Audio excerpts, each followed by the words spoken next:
भगवान शिव जिनकी पुनीत पावन शिव महापुराण की कथा संपूर्ण विश्व का कल्याण करने हेतु बाबा देवादिदेव महादेव की कृपा से, करुणा से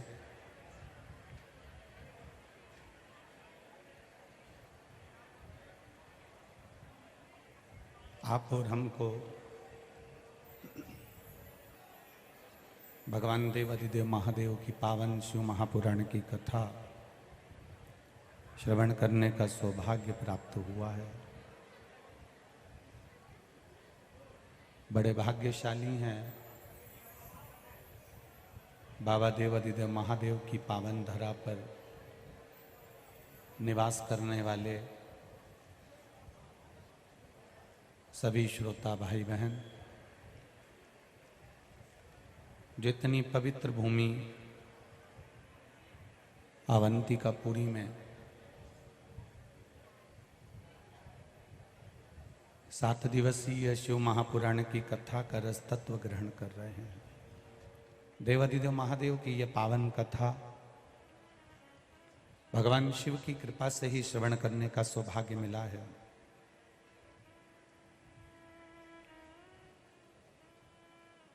उज्जैन की यह पावन धरा है जहां पर बैठकर मां छिपरा के तट पर आप और हम भगवान की अविरल भक्ति को प्राप्त कर रहे हैं। कठिनों में भी कठिन है मानव की देह, और उसमें भी अगर कुछ कठिन है तो वो भगवान का भजन कठिन है। मान लो, पीछे की आवाज बढ़ा दो, लास्ट की। मान लो अगर मानव का शरीर मिल भी गया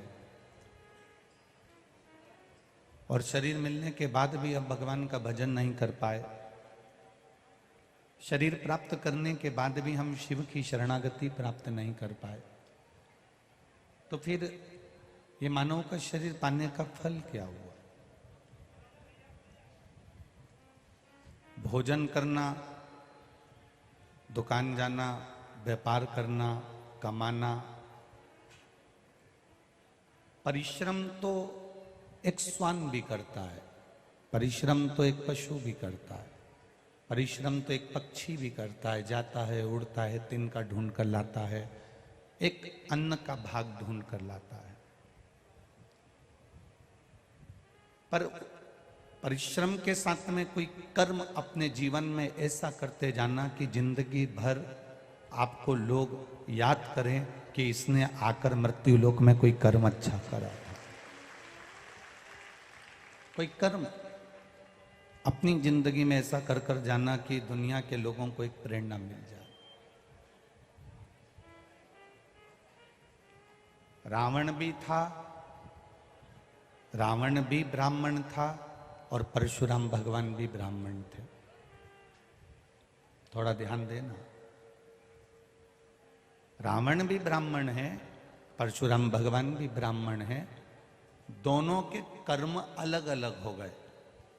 रावण ने ऐसा कर्म कर दिया कि चौराहे चौराहे पर दशहरे के दिन जलाया जाता है, और परशुराम भगवान ने ऐसा काम कर दिया कि मंदिरों में बैठकर पूजा रहे हैं। ये कर्म की प्रधानता हमको पुजवा देते हैं। रावण ने कर्म बेकार कर दिया, था ब्राह्मण पर कर्म बुरा कर गया, इसलिए चौराहे चौराहे पर दशहरे के दिन जलाया जाता है।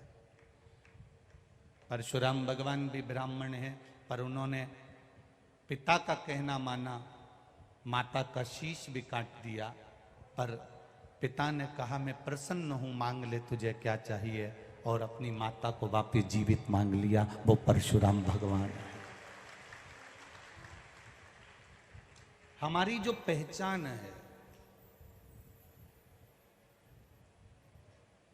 हमारी जो पहचान है वो सबसे ज्यादा पहचान है हमारे कर्म से, हमारे परिश्रम से।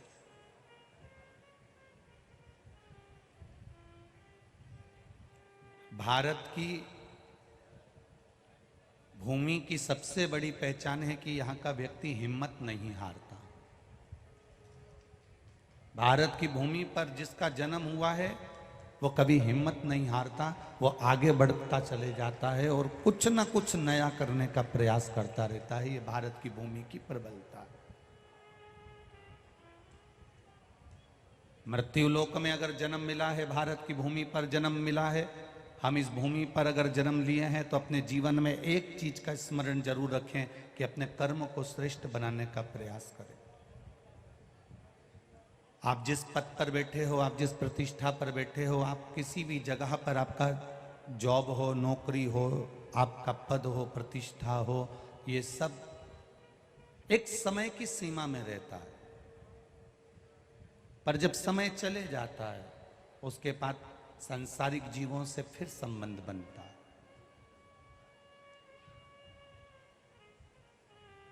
कुछ कर्म अपने जीवन में अच्छा करने का प्रयास करें। महाराज, बैंक में पैसे जमा करने की एक लिमिट होती है।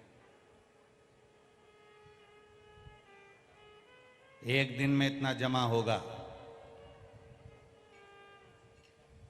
एक दिन में इतना निकाला जाएगा, एक दिन में इतना दिया जाएगा, एक दिन में इतना लिया जाएगा। बैंक में पैसा जमा करने की एक लिमिट होती है। रास्ते पर गाड़ी चलाने की भी एक स्पीड की लिमिट होती है कि इतनी स्पीड से ज़्यादा ना चलाएं। 80 की, 100 की, 70 की, 60 की, 40 की, 50 की, उसकी भी एक लिमिट बांध दी गई है। उसकी भी एक लिमिट बांध दी गई है। बैंक में पैसा जमा करने की लिमिट है। गाड़ी रोड पर चला रहे हो तो उसकी गति की, स्पीड की भी एक लिमिट है। परीक्षा देने के लिए परीक्षा के हॉल में बैठे हो, परीक्षा देने के लिए परीक्षा के हॉल में विराजमान हो तो लिखने की भी एक लिमिट है कि इतने समय तक आपको इतने क्वेश्चन हल करना है। समय की लिमिट है। बैंक में पैसा जमा करने की, बैंक से पैसा निकालने की लिमिट होती है। रोड पर गाड़ी चलाने की गति सीमा, स्पीड की लिमिट होती है। परीक्षा हॉल में लिखने की भी एक समय की लिमिट होती है। पर शिव महापुराण की कथा कहती है, भजन, सत्संग, संकीर्तन, कथा की कोई लिमिट नहीं होती, उसको करते रहना चाहिए। भगवान की कृपा की कोई बंद हो रहा, चालू हो रहा, जरा देखिए लगा। भगवान की कथा की कोई लिमिट नहीं है। भगवान के भजन की कोई लिमिट नहीं है। भगवान के सत्संग की कोई लिमिट नहीं है। और भगवान के सत्संग की, भजन की, कथा की, कीर्तन की, स्मरण की, भक्ति की कोई लिमिट नहीं होती। उसी तरह मेरे भोलेनाथ की कृपा की भी कोई लिमिट नहीं होती। वो कितना दे देता है, कितना प्रदान कर देता है, उसकी कोई लिमिट नहीं है। कोई लिमिट नहीं। भगवान के भजन की कोई लिमिट नहीं, भगवान के संकीर्तन की कोई लिमिट नहीं, भगवान की कृपा की कोई लिमिट नहीं, भगवान की करुणा की कोई लिमिट नहीं, भगवान की उदारता की कोई लिमिट नहीं, उसकी कृपा की कोई लिमिट नहीं होती। आप जितना भजन करोगे, आप जितना स्मरण करोगे,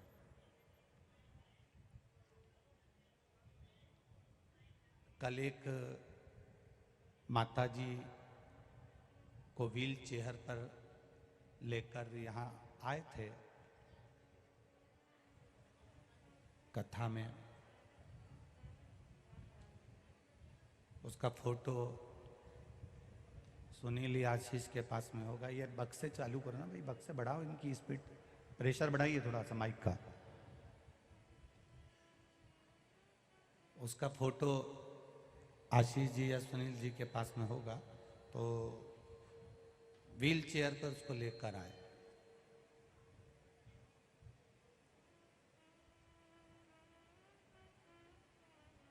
फिर यहाँ से जहाँ हम ठहरे हैं वहाँ पर उनको मिलवाया। तो बताया कि 17 साल से घर के कमरे में पड़ी हुई थी और पलंग पर पड़ी हुई थी 17 साल।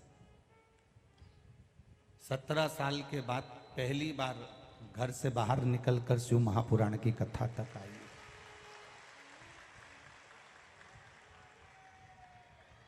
सत्रह वर्ष के बाद का योग लगा है। 17 साल के बाद वो बाबा के चरणों में आप पहुंची है। एक पत्र आया है, बड़ा विचित्र पत्र है।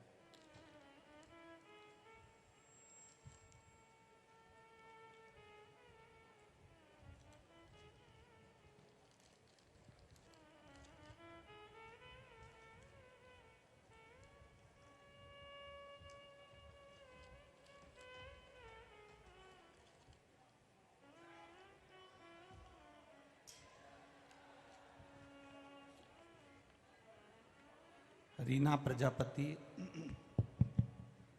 प्रजापति देवास मध्य प्रदेश की, मेंढकी रोड काव्या होटल देवास से आई हूँ। कहीं बैठी हो तो हाथ हिलाइएगा, जहाँ कहीं भी बैठी हो। रीना प्रजापति देवास मध्य प्रदेश, मेंढकी रोड काव्या होटल देवास से आई हूँ। आप ही हैं? दोनों हाथ हिला दो एक बार ऐसे। एक बार वापिस हिलाओ ऐसे। जी, श्री शिवाय नमस्तुभ्यम। गुरुजी, मेरे बाबा महादेव की ऐसी कृपा हुई है, मेरी मासी के यहाँ 23 साल से संतान नहीं थी। 23 साल संतान नहीं थी। मासी की शादी 23 साल पहले हुई और उनके यहाँ संतान का सुख नहीं हुआ। आपकी कथा में पशुपतिनाथ के व्रत का वर्णन सुना, पशुपतिनाथ के व्रत का स्मरण किया। मासी ने कहा, जब इतने साल तक भगवान ने संतान नहीं दी, सारे डॉक्टर फेल हो गए, तो अब व्रत से क्या होगा? सारे व्रत करे मैंने, ऐसा कोई व्रत नहीं रहा, तो फिर ये व्रत से क्या होने वाला है? मासी करो तो सही। मासी ने व्रत चालू करा और बाबा की कृपा से 23 साल के बाद 21 फरवरी 2023 को उनके यहाँ संतान की प्राप्ति हुई। मैं बाबा को यहाँ प्रणाम करने के लिए आई हूँ, जिसका फोटो में इस पत्र में आगे इसका फोटो भी लगाया है बच्चे का। 23 वर्ष के बाद संतान की प्राप्ति होना, जहां लोग भी आस छोड़ दें, पर फिर वही बात शिव महापुराण की कथा की, फिर वही चरित्र सामने आ रहा है कि बैंक में पैसा जमा करने की लिमिट हो सकती है, रोड पर चलने की गति की लिमिट हो सकती है, परीक्षा हॉल में पेपर देने के समय की लिमिट हो सकती है, पर मेरे भगवान शंकर की कृपा करने की कोई लिमिट नहीं होती, उसकी कोई लिमिट नहीं।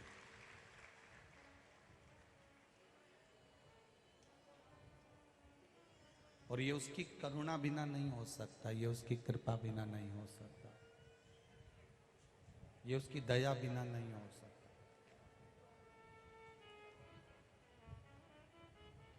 जितने भी श्रोता भाई बहन इस कथा को श्रवण कर रहे हैं, जितने भी भाई बहन इस कथा को सुन रहे हैं, रोड पर बैठकर, दुकानों में बैठकर, इस पूरे प्रांगण में बैठकर, लाखों लाखों की संख्या में आप लोग पहुंचे हुए हैं। पूरे उज्जैनी में कुंभ सा नजारा है।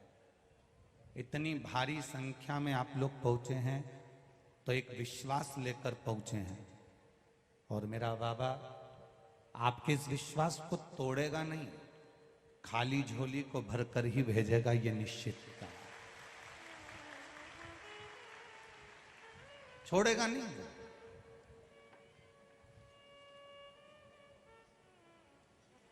थोड़ा देर लग सकती है, फाइल अगर मोटी है तो थोड़ा समय लग सकता है। दुख यदि भारी है, तकलीफ यदि भारी है, कष्ट यदि भारी है तो थोड़ा समय लग सकता है, पर संभाल लेगा वो। उसकी कृपा की कोई लिमिट नहीं, उसकी करुणा की कोई लिमिट नहीं, उसकी दया की कोई लिमिट नहीं। आप कई लोग कहते हैं हम भगवान का भजन करते हैं, कई लोग कहते हैं हम भगवान का नाम जाप करते हैं, कई लोग कहते हैं हम भगवान का गुणगान करते हैं, भगवान का स्मरण करते हैं, भगवान का कीर्तन करते हैं, भगवान का मंत्र जाप करते हैं, भगवान के पाठ को करते हैं।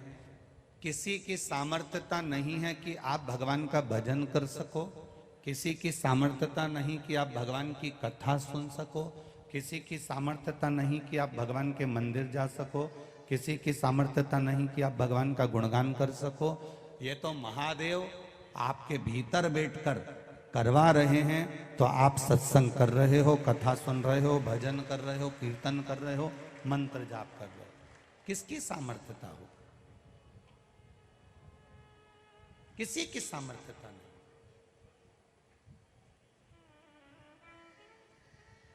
तपतपाती धूप, रात होते होते तेज हवा,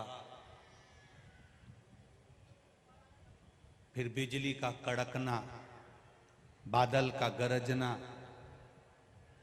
और उसी बीच में उज्जैन के एक एक घर से आकर कोई बिस्कुट, कोई दही वड़ा, कोई हलवा, कोई पूड़ी, कोई खिचड़ी, कोई आइसक्रीम। इतना तो कोई शादी में भी जावे ना तो छोरी वाला भी सम्मान नहीं करे रे दादा, जितना शिव भक्तों का आदर, सम्मान, सत्कार उज्जैन के इन सेठों ने और उज्जैन के इन भक्तों ने प्रेम से किया है। बहुत साधुवाद।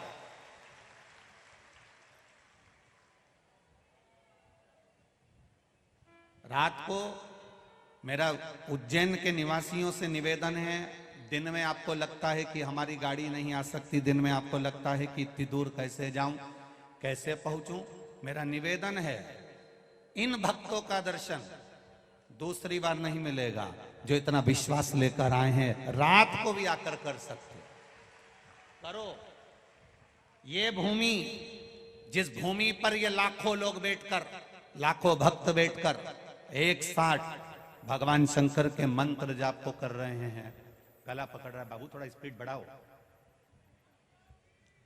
इतने भक्त एक साथ बैठकर, इतने भक्त एक साथ बैठकर भगवान का गुणगान कर रहे हैं, भगवान का स्मरण कर रहे हैं, भगवान की विरल भक्ति को धारण कर रहे हैं। पंचाक्षर मंत्र, षडाक्षर मंत्र या श्री शिवाय नमस्तुभ्यम बोल रहे हैं। कितने इतने लोग एक साथ बोल रहे हैं। तो ये भूमि जहां शिव महापुराण की कथा हो रही है पहले से ही पवित्र है, क्योंकि कंकर शंकर की, महाकालेश्वर की रज पर है, पर भगवान का भजन कर कर और पुण्यमय और प्रबल होती चली गई। कथा तो यहाँ 10 तारीख को परसों के दिन पूरी हो जाएगी। कल तक भले कथा दोपहर में 1 बजे से 4 बजे तक होगी, पर परसों 10 तारीख को सुबह 9 बजे से 12 बजे हो जाएगी। कथा भले विराम हो जाएगी, पर टीवी पर परसों के दिन भी 1 बजे से 4 बजे तक ही आएगी। 1 बजे से 4 बजे तक ही आएगी। यहां विराम हो जाएगी 10 को। 14 तारीख को देपालपुर में 1 बजे से 4 बजे तक प्रारंभ हो जाएगा। जिस कथा में हम सती माता की, माता प्रसूति के पूरे जीवन चरित्र को श्रवण करेंगे। माता प्रसूति का जीवन, और माता प्रसूति ने भगवान शिव की आराधना कैसे करी, माता प्रसूति ने ऐसा कौन सा पुण्य प्राप्त करा था जो शंकर भगवान की अर्धांगिनी माता सती को अपने गर्भ में धारण करा।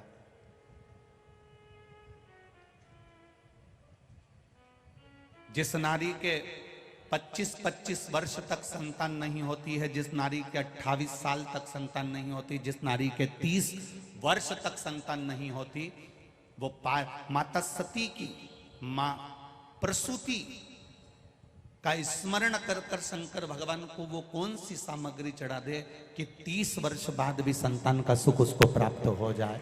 वो माता प्रसूति का चरित्र।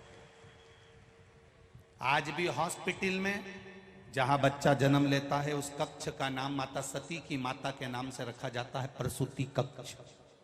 दक्ष प्रजापति की पत्नी के नाम से रखा जाता है, प्रसूति कक्ष।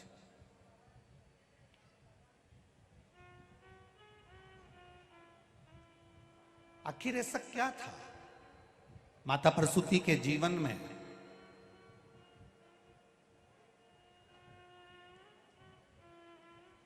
अड़तीस साल हो गए, 42 साल हो गए, शादी का संबंध ही नहीं हो रहा। तो माता प्रसूति का चरित्र आप अवश्य श्रवण करें। वो 14 तारीख से 20 तारीख तक कथा चलेगी, 1 बजे से 4 बजे तक आस्था चैनल पर भी, फेसबुक यूट्यूब पर भी आएगी। जिस भूमि पर आप कथा सुन रहे हैं, जिस भूमि पर भगवान का भजन कर रहे हैं, परमात्मा के भजन करने की, परमात्मा के मंत्र जाप करने की, परमात्मा के कीर्तन करने की, परमात्मा के नाम स्मरण करने की कोई लिमिट नहीं है। इसकी कोई लिमिट नहीं।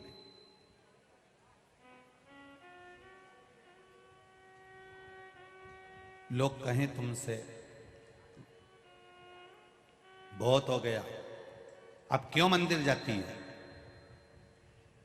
क्या करेगी अब मंदिर जाकर, क्यों जाना मंदिर में? पर उससे कह देना भजन की कोई लिमिट नहीं है। जितना जितना सोने को तपाया जाता है, जितना जितना सोने को गर्म किया जाता है, उसमें निखार आते चले जाता है।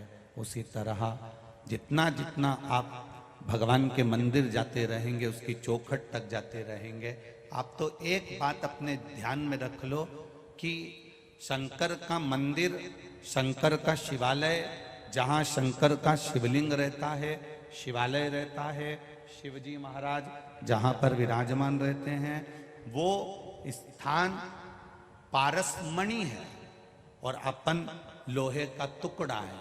जितनी बार पारसमणि के पास जाकर चिपकेंगे उतना सोना बनते चले जाएंगे, ये निश्चित है। शिव पारसमणि है, शंकर भगवान पारसमणि है। जितना जितना हम उसके पास जाएंगे, जितना जितना हम उसके करीब पहुंचेंगे, उतना ये लोहे का शरीर काम, लोभ, आसक्ति, वासना, तृष्णा, मोह, प्रपंच में फंसा हुआ ये शरीर उतना निखरता चले जाएगा, उतना निखरता।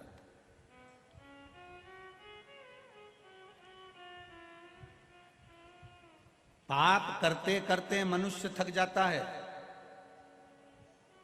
बचपन से लेकर मरने तक की अवस्था में भी वो झूठ बोलता रहता है,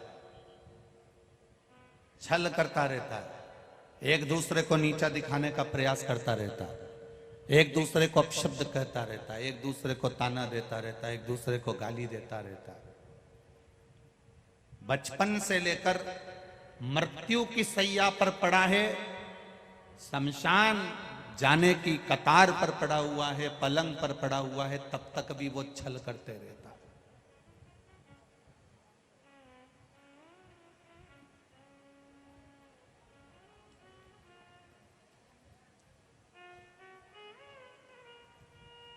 मनुष्य पाप करते करते नहीं थकता और मेरा महाकाल राजा माफ करते करते नहीं थकता। ये पाप करते रहे, वो माफ करता रहा।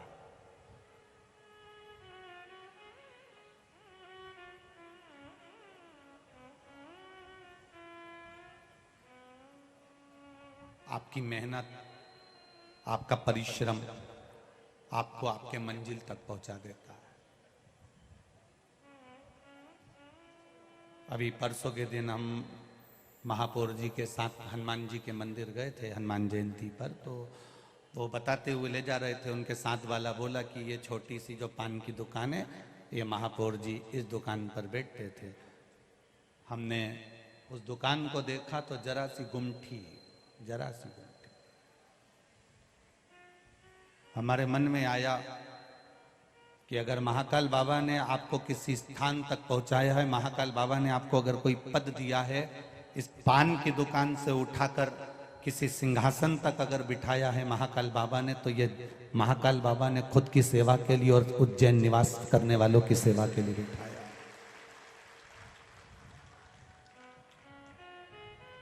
छोटी सी जगह से उठाकर अगर बड़े स्थान तक कोई पहुंचा दे तो उसको ये अहम नहीं आना चाहिए अपने को कि हमें यहाँ तक पहुंच गया। ना ना ना, उसकी कृपा ने, उसकी करुणा ने उसने हाथ पकड़ा, जो जल चढ़ाया उसने हाथ पकड़कर खींच कर पहाड़ तक लेकर आ गया। ये उसकी कृपा है, ये उसकी दया है।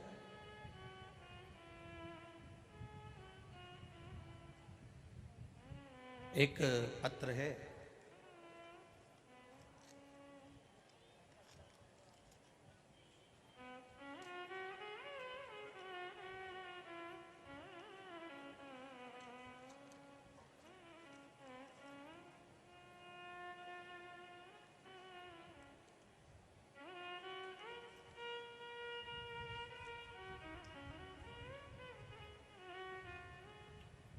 रूपाली, पति जितेंद्र खत्री, देवास मध्य प्रदेश निवासी हूं।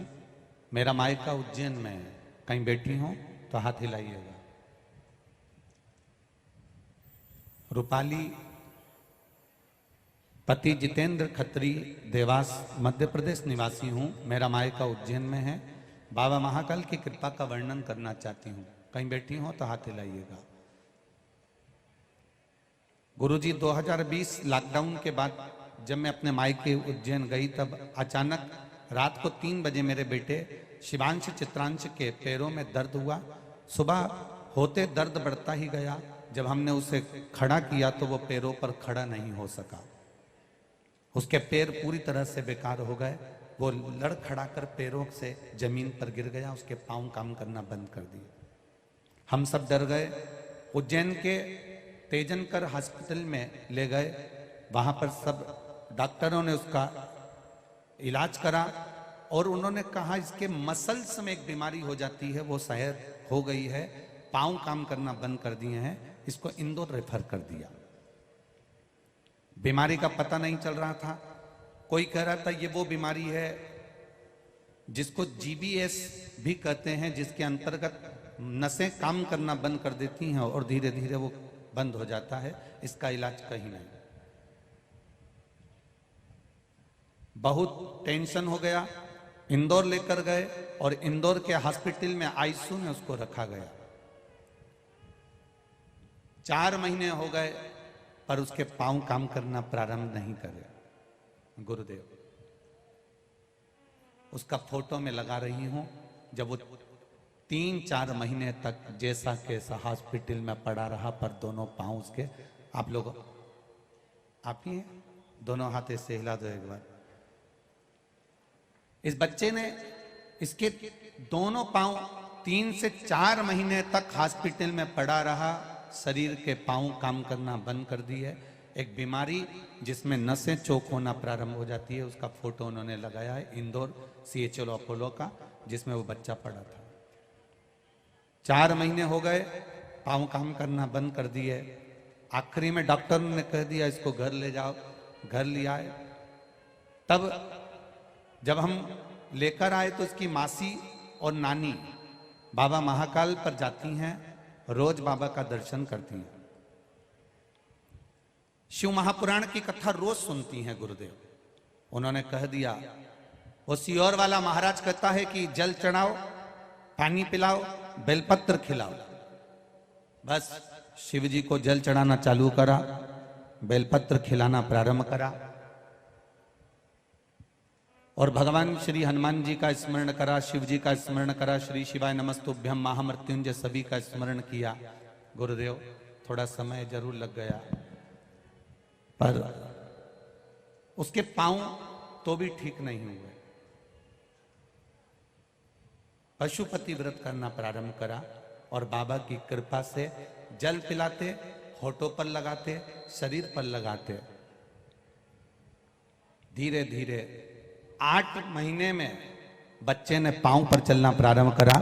अब वो स्कूल भी जा रहा है, अब वो 4th क्लास में है और बड़े आनंद के साथ स्कूल भी जा रहा है। अब ठीक है बालक, चलने फिरने लगा, ठीक है। हर हर महादेव, बैठिए। श्री शिवाय नमस्तु। शिव तत्व की प्राप्ति इसी में।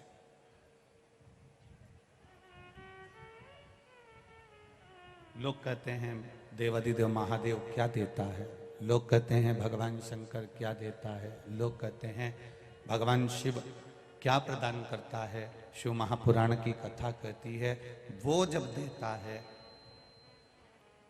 अंत में गाड़ी की स्पीड की लिमिट है, परीक्षा हॉल में लिखने की लिमिट है, बैंक में जमा करने की लिमिट है, पर देवादिदेव महादेव की कृपा की कोई लिमिट नहीं होती। वो कब कृपा कर दे, कब दया कर दे, कब करुणा कर दे, कब वात्सल्यता कर दे, कब उसकी कृपा बरस जाए।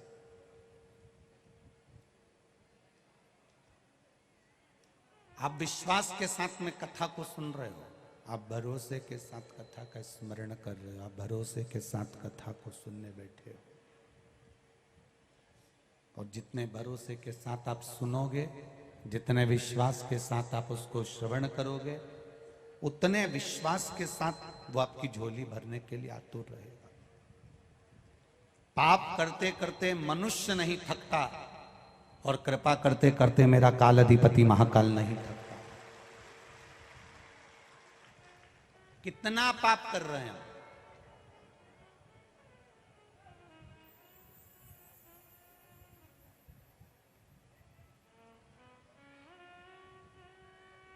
जितने अवंतिकापुर के निवासी हैं, जितने उज्जैन के निवासी हैं, इनको हमारी एक बात से बुरा लग सकता है, लग जाए।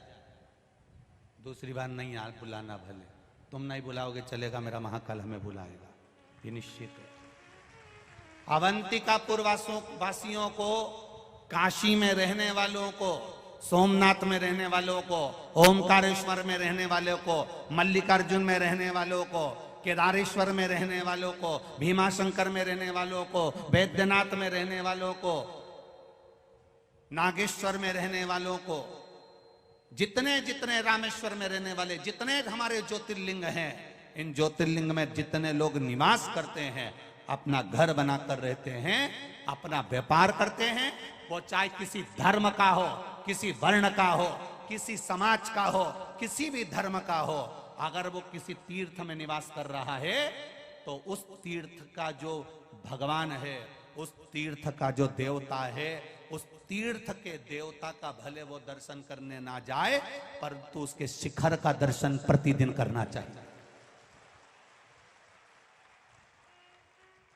मंदिर में भीड़ है, हम नहीं जाएंगे, आज शिवरात्रि है, आज नागपंचमी है, आज ये सावन का महीना है, अरे कमाए कि मंदिर जाएं, मंदिर में भीड़ है हम नहीं जाएंगे, पत्नी कह रही भीड़ है हम नहीं जाएंगे, बच्चे कह रहे भीड़ है हम नहीं जाएंगे। घर में अवंतिकापुरी में निवास करने वाले के एक एक घर में ये नियम होना चाहिए कि प्रतिदिन हम रोज पाप करते हैं। दुनिया का व्यक्ति किसी दूसरी जगह पर झूठ और पाप करता है तो उसको भोगना पड़ता है। तीर्थ में रहकर अगर हम थोड़ा पाप करेंगे तो हमें भोगना भी बड़ा पड़ेगा। केवल एक महादेव का दर्शन कर कर या उसके शिखर का दर्शन कर कर हमारा पूरा पाप उसी दिन धुल जाता है।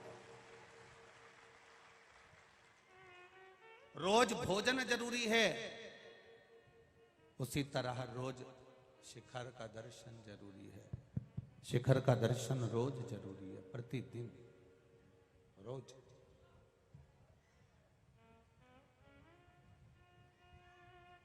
दुकान, घर का यदि एक व्यक्ति भी जिस तीर्थ में रहता है, उस तीर्थ का जो मालिक है, उसकी रोड के सामने से भी अगर घर का कोई व्यक्ति निकल कर चले जाए तो जो भक्त चलते हैं ना, उनके चरण की रज भी उसके कपड़े से अगर छूकर चली जाएगी तो उसका पाप समाप्त हो जाएगा। जो लोग कथा श्रवण करने के लिए आते हैं, पंडाल में रहते हैं, आप लोगों ने तो देखे होंगे कोई नोएडा कथा में आया, कोई कहीं आया, कोई कहीं आया। जहाँ लोग कथा सुनने आते हैं वहाँ पर भूमि पर दरी बिछाकर, और केवल हम ये नहीं कहेंगे कि यहाँ पंडाल में जितने लोग रह रहे हैं ये बाहर के हैं, नहीं, उज्जैन की माताएं भी, उज्जैन के लोग भी अपने घर से 7 दिन के दरी बिस्तर कपड़े लेकर यहाँ पंडाल में सो रही हैं, क्योंकि उनको मालूम है उज्जैन के लोग भी इस पंडाल के अंदर पड़े हैं, उज्जैन के लोग भी इस पंडाल के अंदर रह रहे हैं। उनके बच्चे फोन लगाकर कहते हैं मम्मी भीड़ बहुत है, वापिस आ जाओ। नहीं नहीं, मुझे यहां रहना है। तो तू गई क्यों? मम्मी ने फोन लगाकर कह दिया मुझे मालूम था सब दूर से रोड बंद हो जाएगा, बार बार इतनी दूर तो छोड़ने भी नहीं आएगा, इसलिए मैंने दरी कम्बल सब लेके आ गई। 7 दिन पड़ी ने कथा सुनी, बस यही आनंद है। और जो मैडम होन थी वो बाद में आती हैं और पीछे झगड़ा करती हैं। जितनी मैडम है बाद में आती हैं लिपे पर टिपकी लगाने के लिए और पीछे आके झगड़ा करती हैं, हमें जाने दो, तुम हमें पहचानते नहीं हो, हमें नहीं जानते। उनसे उनको ये अंदाजा नहीं है कि यहाँ के लोग आपको जाने ना जाने, पर वो आपको देख रहा है और वो जानता है अच्छे से, उसको मालूम। थोड़ा सीहोर वाला महाराज बुरा जरूर है, बोलने में थोड़ा सा कमी नहीं रखते। हमारी माँ भी हमसे कहती है थोड़ा सा कंट्रोल में बोला करो, पर हम हमारी माता जी से कहते हैं जन्म उसने दिया है, उसका दिया खा रहा हूं, इनका दिया नहीं खा रहा हूं, इसलिए बोलने में पीछे नहीं हटना चाहिए।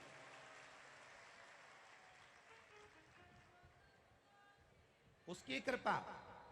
बुजुर्ग बुजुर्ग माताएं बैठी हैं, बिस्तर लेकर आ गई उज्जैन की माताएं, पड़ी हैं, पड़ी। अरे धन्य है मेरी उज्जैन की ऐसी माताओं के चरण धोकर पीना चाहिए, धन्य है। नमन। ये अवंतिकापुरी है, अवंतिकापुरी। लोग कहते हैं उज्जैन के लोग, ये उज्जैन के लोग दिन भर व्यापार में लगे रहते हैं, व्यवसाय में लगे रहते हैं। यहां उज्जैन के एक एक कपड़ा व्यापारी भी पीठ पर पानी की टंकी को बांधकर तांबे का लोटा हाथ में लेकर लोगों को पानी पिलाता फिर रहा है। ये उज्जैनी है, ये अवंतिकापुरी है। यहां इतनी कथा में गए, किसी कथा में रात्रि के समय पर आकर किसी ने दही बड़ा नहीं खिलाया, पर ये जो उज्जैन की कथा है, आधी रात को टंकी सिंटेक्स की भर के दही बड़ा, आलू बड़ा, खिचड़ी, आइसक्रीम, कोल्ड ड्रिंक की बोतल, बिस्कुट, हलवा, लौकी का, गजब। और कहे लौकी के हलवे में जितनी लौकी कम उतनी काजू ज्यादा, गजब। पोहा, चाय, चिप्स, वेपर्स, कुरकुरे। अरे धन्य है रे उज्जैन वालों, दिल लूट लिया तुमने तो, गजब गजब। ये धन्यता है आपकी, ये पहचान है मेरे मालवा की, और इसी पहचान को बरकरार रखना है हमको, इसी पहचान को। उज्जैन में आने वाला, महाकाल की नगरी में आने वाला महाकाल का मेहमान नहीं है, उज्जैन महाकाल की नगरी में आने वाला हमारा भी मेहमान है, और उसके लिए पलक पावड़े बिछाए उज्जैन वालों। धन्यता, साधुता, साधुता।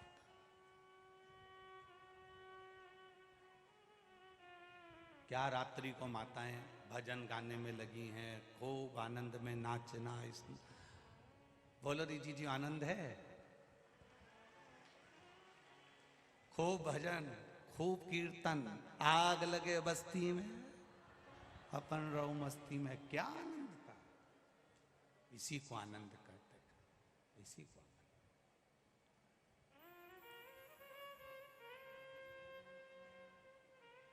धन्यवाद प्रशासन के अधिकारियों को। कल तेज हवा चली और पूरे प्रशासन के अधिकारी, चाहे वो कलेक्टर सर हों, चाहे एसपी, डीएसपी, एसडीएम, टीआई आदि जितने भी थे, सब जैसे ही तेज हवा चलने लगी, पूरा प्रशासन का एक जितने अधिकारी थे सब आकर खड़े हो गए। धन्यवाद पूरी प्रशासन को, बहुत बहुत साधुवाद, बहुत बहुत धन्यवाद। आपकी साधुता है, भजन का, कीर्तन का एक आनंद है, सुख। ये नहीं कि प्रकाश जी लगे हैं या महापौर जी लगे हैं तो अपन क्यों लगे, नहीं, इनके सब साथ में मिलकर चलो, स्मरण। भक्ति का यही बल है। अगर हम उज्जैन में निवास कर रहे हैं, महाकाल के दर्शन के लिए भी नहीं जा सकते, महाकाल के दरवाजे तक भी नहीं जा सकते, महाकाल का शिखर दर्शन भी करने नहीं जा सकते, तो जिसकी नगरी में रह रहे हैं उस नगरी की भूमि पर जो शंकर का मंदिर हो, उस शंकर के मंदिर तुम्हारे जो मोहल्ले में, गली में, चौराहे पर तुम्हारे नगर में हो, उस शंकर के मंदिर का भी शिखर दर्शन करोगे तो महाकाल उसको स्वीकार कर लेगा। पाप समाप्त। व्यक्ति पाप रोज करता है, प्रतिदिन करता है, और अगर पाप प्रतिदिन करता है तो भजन भी प्रतिदिन करना चाहिए। पाप प्रतिदिन कर रहा है तो नाम जाप भी प्रतिदिन करना चाहिए। कपड़े पे चाय गिर गई, 1 महीने बाद धोना, चाय का दाग चले जाएगा? अरे बोलो, जम के बोलो, नहीं जाएगा। कपड़े पे चाय गिरी और तुरंत तुमने पानी का गिलास में डुबकी लगा के और उसको जोरदार धो ली ना, तो पानी का दाग रह जाएगा पर चाय का दाग नहीं रहेगा। चाय का दाग उसी समय छूट जाएगा। कॉफी का दाग रह गया, 15 दिन बाद धोना, दाग रह जाएगा।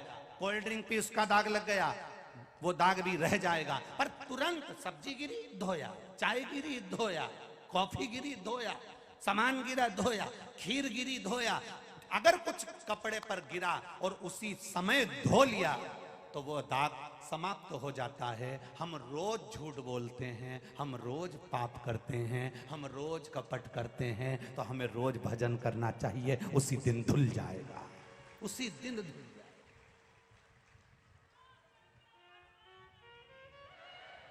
हमारा पाप उसी दिन हमको धोना है। ये नहीं पाप आज करा, झूठ आज बोला, कपट आज करा, बेईमानी आज करी, छल आज करा, प्रपंच आज करा, और फिर बोले मैं तो शिवरात्रि की शिवरात्रि मंदिर जाती। अब फिर एक किसी ने भजन गाया, क्यों रे दीनानाथ, वो भजन गाया ना, मेली चादर ओढ़ के कैसे द्वार तिहारे।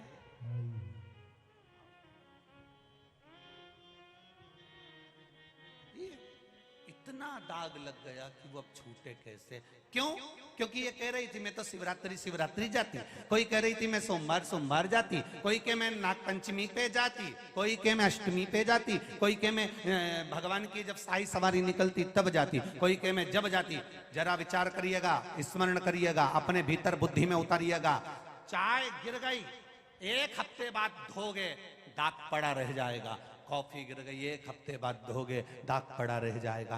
खीर गिर गई, 1 हफ्ते बाद धोगे, दाग पड़ा रह जाएगा। पर उसी दिन अगर धो लोगे तो दाग धुल जाएगा। इसलिए रोज झूठ बोलते हो, रोज पाप होता है। मनुष्य शरीर से प्रतिदिन पाप होता है। श्रीमद् भागवत में तो 4 स्थान पाप के बता दिए।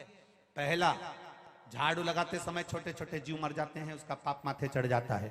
दूसरा, अग्नि जलाते समय छोटे छोटे पतंगे जल जाते हैं, उसका पाप माथे चढ़ जाता है। तीसरा, कपड़े धोते समय, पानी भरते समय, बर्तन मांजते समय छोटे छोटे जीव मर जाते हैं, उसका पाप माथे चढ़ जाता है। चौथा, अपने घर से चलते समय पांव के नीचे ना जाने कितने जीव मर जाते हैं, उसका पाप माथे चढ़ जाता है। 4 स्थान पर व्यक्ति से रोज पाप होता है। और मोबाइल पर जो रोज झूठ बोलते हो वो भी तो पाप ही है।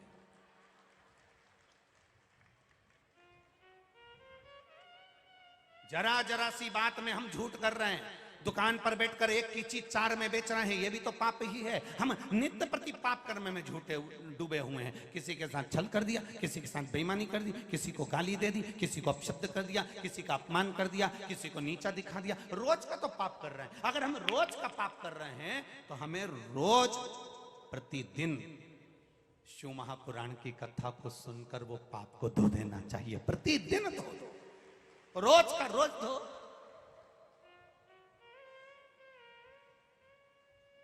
अरे बुजुर्ग बुजुर्ग माताएं जो गांव में रहती है ना, वो तो इतनी समझदार है, वो बहू से कह देती है, बेटा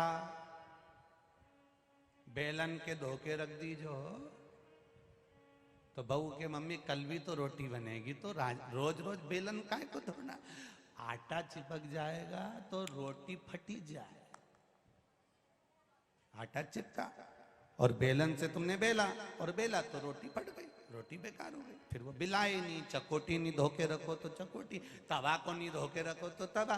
रोज का रोज धोगे तो रोज रोटी बनेगी तो वो बेकार नहीं होगी, रोज का रोज धोगे तो रोज रोटी बनेगी तो वो फटेगी नहीं। और रोज का रोज अगर दूध का बर्तन धोकर रखोगे, रोज का धोकर रखोगे, तो उसमें रखने वाला रोज का दूध कभी फटेगा नहीं, ये निश्चित है। रोज धो।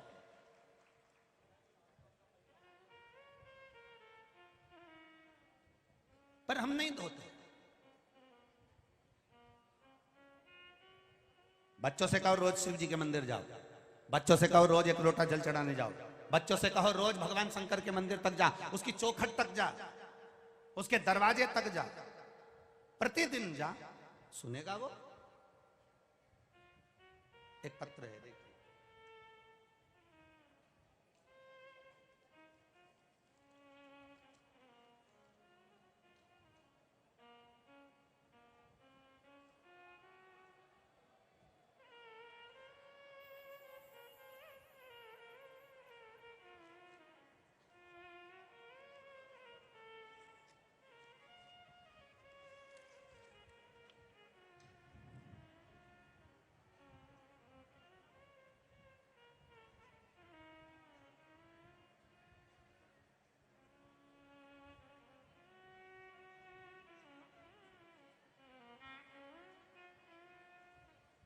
मैं बीना शर्मा कैथल हरियाणा से आई हूं, कहीं बैठी हो तो हाथ हिलाइएगा।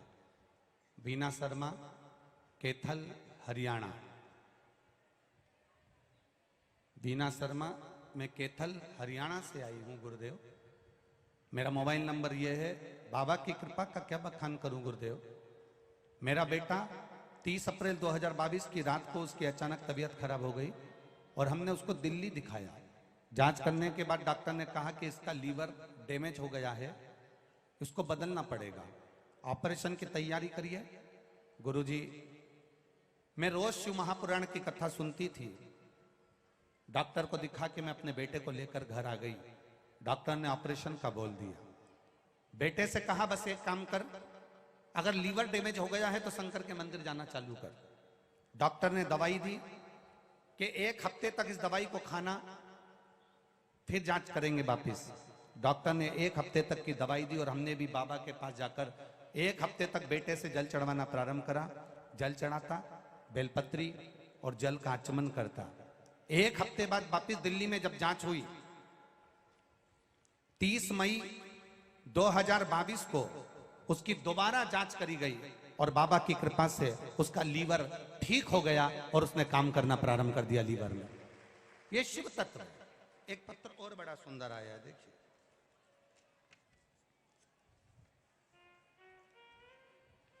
मेरा नाम संगीता गणेश राजपूत है, मैं औरंगाबाद महाराष्ट्र से आई हूं, कहीं बैठी हो तो हाथ हिलाइएगा।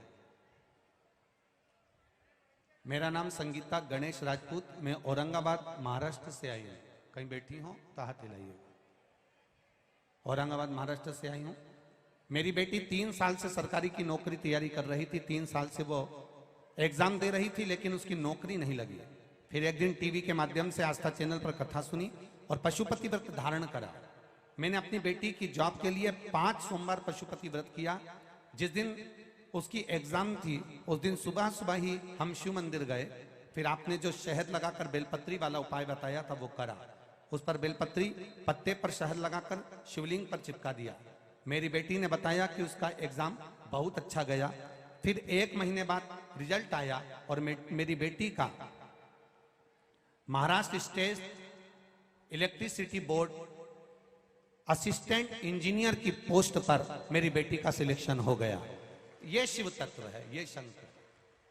आप दिल से जो भजन करते हैं, भगवान शंकर का दिल से जो गुणगान करते हैं, दिल से जो स्मरण करते हैं, वो दिल से सुनता भी, सुनेगा के भरोसे पर रहो। पार्वती मैया शिवजी के भजन में इतनी डूबी, इतनी डूबी, इतनी डूबी कि शिव पर भरोसा पक्का कर लिया।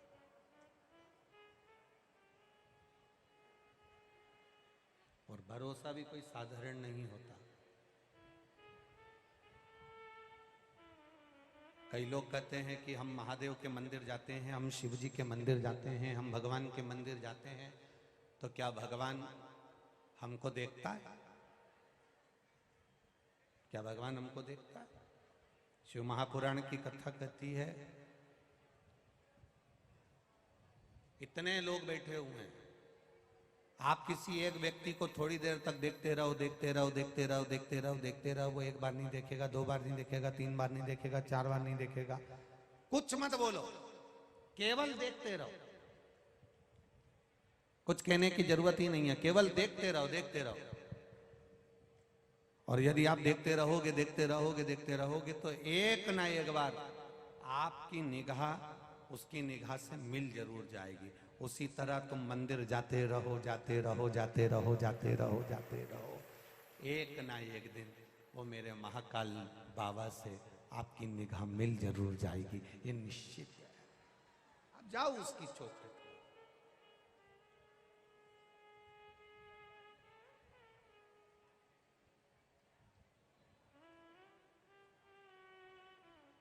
अपने चित्त को उससे जोड़ने का प्रयास करो। कितना भय दिया, कितना डराया, कितना डराया, तो भी पार्वती जी मानी नहीं। आखिरी में शिव जी को माता पार्वती ने अपना बना लिया। समय आया, पुत्र षडानंद कार्तिकेय जी का अवतार गंगा जी के जल से प्रागट्यता हो गई। और षडानंद कार्तिकेय जी का अवतार जब गंगा जी के जल से प्रागट्यता हुई, तारकासुर को मारना है। ये तारकासुर कोई साधारण सा नहीं है महाराज। पहले भी कथा में कहा, आज फिर कह रहा है, शिव जी का विरोध किसी से नहीं है, शंकर भगवान का कोई दुश्मन नहीं है।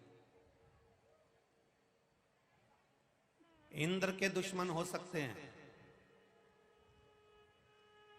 33 कोटि देवी देवताओं के दुश्मन हो सकते हैं, पर मेरे महादेव का कोई दुश्मन नहीं है।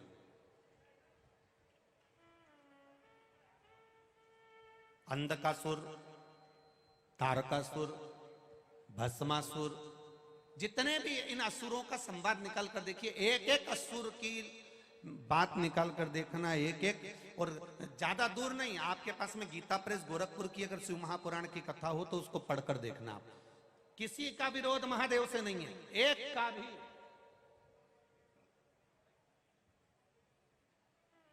कंस का विरोध महादेव से नहीं, रावण का विरोध महादेव से नहीं, हिरण्यकशिपु का विरोध महादेव से नहीं, हिरण्याक्ष का विरोध महादेव से नहीं।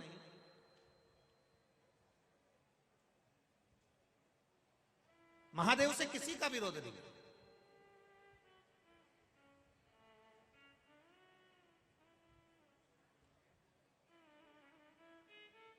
फिर लोग कहेंगे कि गुरुजी आप कहते हो कि शंकर भगवान ने, उनके पुत्र ने तारकासुर को मार दिया, उनने भस्मासुर को मार दिया, उन्होंने इसको मार दिया, उन्होंने उसको मार दिया। इतनी कथाएं आती है शिव महापुराण में इन राक्षसों के संहार की, असुरों के संहार की, फिर इन्होंने क्यों मारा?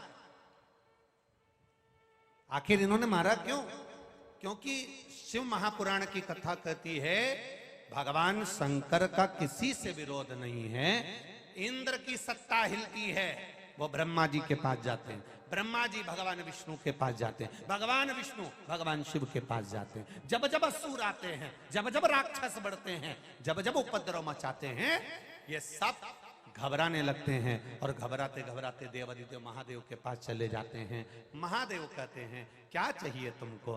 तब देवता कहते हैं इन असुरों का संहार कर दीजिए, इन राक्षसों का संहार कर दीजिए, इन असुरों का संहार कर दीजिए। तब शिव जी कहते हैं इनका मेरे से विरोध नहीं, मैं क्यों मारूं इनको? तब देवता कहते हैं आपसे विरोध नहीं है, पर हमसे तो है। इंद्र की सत्ता चाहते हैं ये। इधर आवाज बढ़ाओ।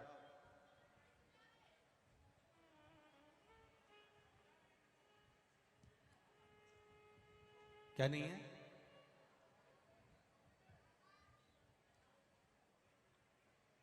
इसी में से एक स्पीकर उधर मोड़ दो। हाँ, इसमें से एक स्पीकर उधर थोड़ा सा मोड़ दीजिए। माइक स्पीकर नहीं है तो लगा देना चाहिए, तो थोड़े से चोंगे वोंगे।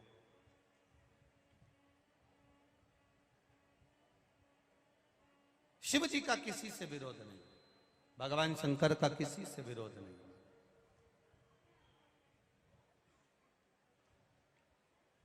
इंद्र का विरोध है क्योंकि इंद्र की सत्ता पाने के लिए वो आक्रमण करते हैं, वैकुंठ को पाने के लिए आक्रमण करते हैं, एक अच्छे लोक को पाने के लिए असुर राक्षस आक्रमण करते हैं।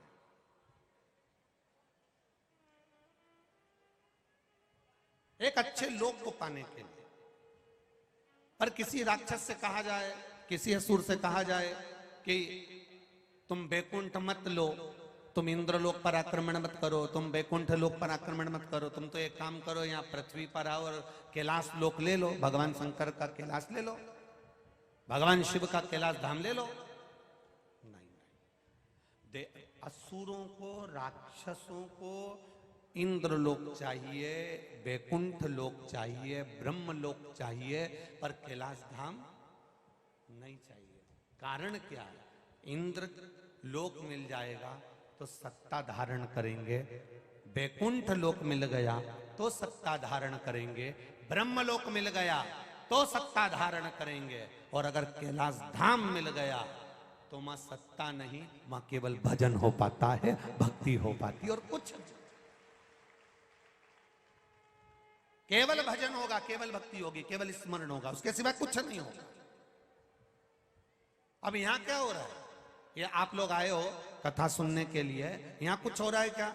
यहाँ कोई सत्ता की बात, कोई वैभव की बात, कोई राज सत्ता की बात, कोई अन्य बात? ना ना, यहाँ तो केवल एक काम है, भगवान का भजन करो। जितनी देर बैठे हो श्री शिवाय नमस्तुभ्यम, जितनी देर बैठे हो पंचाक्षर मंत्र नमः शिवाय, जितनी देर बैठे हो षडाक्षर मंत्र ओम नमः शिवाय, जितनी देर बैठे हो क्षिप्रा मैया की जय, महाकाल राजा की जय, हर सिद्धि माता की जय, काल भैरव भगवान की जय। जितनी देर बैठते हैं उतनी देर हम भगवान का जय घोष करते हैं, भजन करते हैं, कीर्तन करते हैं, मंत्र जाप करते हैं। कारण केवल एक है, इंद्र लोक मिल गया तो इंद्र का सिंहासन मिलेगा, वैकुंठ अगर हो गया असुरों का तो वैकुंठ का सिंहासन मिलेगा, ब्रह्मलोक पर आक्रमण कर लिया तो ब्रह्मलोक का आधिपत्य उनको प्राप्त हो जाएगा। पर यदि कैलाश पर आक्रमण करा तो कैलाश तो वो भूमि है, कैलाश वो जगह है, कैलाश वो स्थान है कि मृत्यु लोक पर अगर आक्रमण कर भी दिया और ये मिल भी गया तो इसमें केवल भजन हो सकता है, भक्ति हो सकती है, स्मरण हो सकता है, और कुछ नहीं हो सकता, कुछ भी नहीं।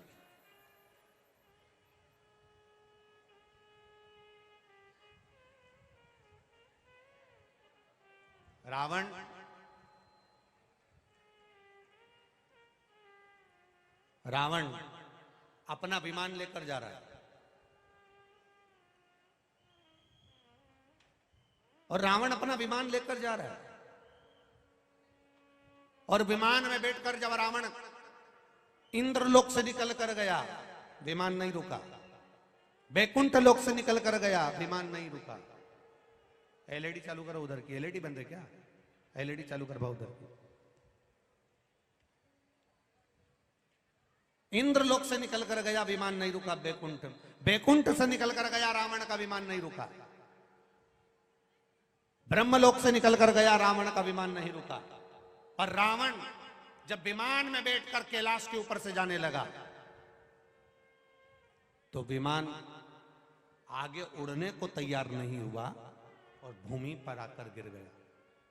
भूमि पर आकर जैसे ही विमान गिरा, जैसे ही जमीन पर आकर विमान गिरा, रावण ने अपने गुप्तचरों को बुलाया और पता करा कि बताओ ये, मैं बैकुंठ गया तो विमान नहीं रुका, इंद्रलोक गया विमान नहीं रुका, ब्रह्मलोक गया विमान नहीं रुका, गरुण लोक, वरुण लोक, सारे लोकों पर घूम कर आया पर ये विमान नहीं रुका। ये विमान जब कैलाश के ऊपर से जा रहा है तो ये विमान क्यों जमीन पर रुक गया? ये उधर जाता क्यों नहीं? कैलाश के ऊपर से उड़ता क्यों नहीं?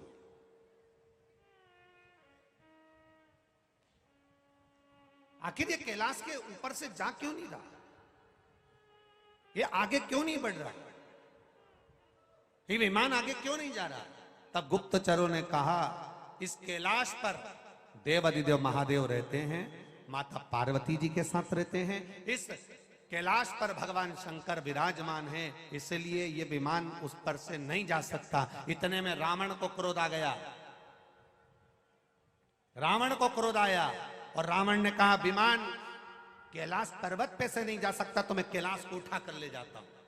और रावण ने कैलाश को उठाना चाहा। पार्वती जी थोड़ी सी डोल गई, शंकर भगवान का सिंहासन थोड़ा सा हिला, हिलते से ही पार्वती जी ने एक लोटा जल महादेव को चढ़ाया। महादेव पे जल चढ़ाते से महादेव जी ने पूछ लिया, पार्वती क्या बात है? पार्वती जी कर रही हैं, रावण ने कहा है इस पर्वत को उठाकर कोने में रख देता हूं, मेरे विमान के बीच में आ रहा है। शंकर भगवान ने कहा ऐसी बात है तो रुकी जा। और जो शंकर भगवान ने अपना पांव नीचे लटकाया और अंगूठा नीचे टिकाया, रावण के दोनों हाथ पर्वत के नीचे दब गए। लंकापति रावण के दोनों हाथ, लंकापति लंकेश के दोनों हाथ पर्वत के नीचे दबे थे, हाथ हिल नहीं रहे थे, हाथ दब गए, इतने दब गए, इतने दब गए कि हिलने को तैयार नहीं, हिलने को तैयार। अब ये रावण का हाथ कैसे हिले? ये हाथ कैसे हिलेगा? पर्वत का वजन लगा, रावण चिंगाड़ पड़ा।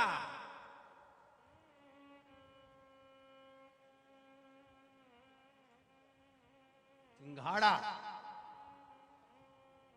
इतनी तेज चिखार रावण की थी कि इंद्रलोक, गरुण लोक, वरुण लोक, बैकुंठ लोक, ब्रह्म लोक, पताल, तलातल, रसातल सब हिल गया। इतना तेज चिल्लाया, हाथ पर्वत के नीचे फंसा था, निकल नहीं रहा था रावण का हाथ, इतना भयंकर हाथ फंसा।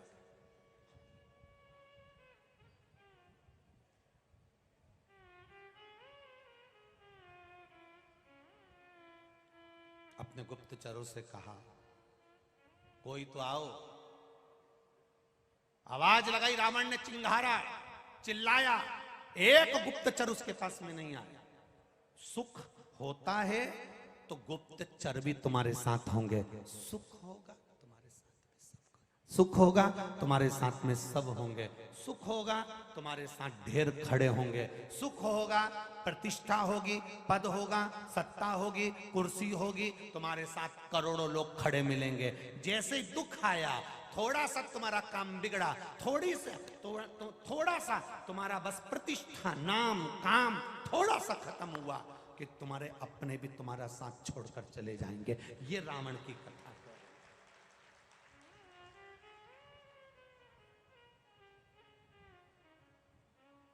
भाई,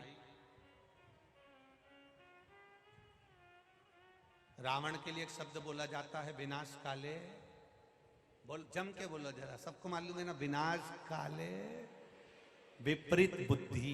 ये रावण के लिए एक शब्द बोला जाता है। इतना विद्वान, सारे वेद पुराण शास्त्र कंठस्थ थे, 9 ग्रह उसके यहां बंधे पड़े थे,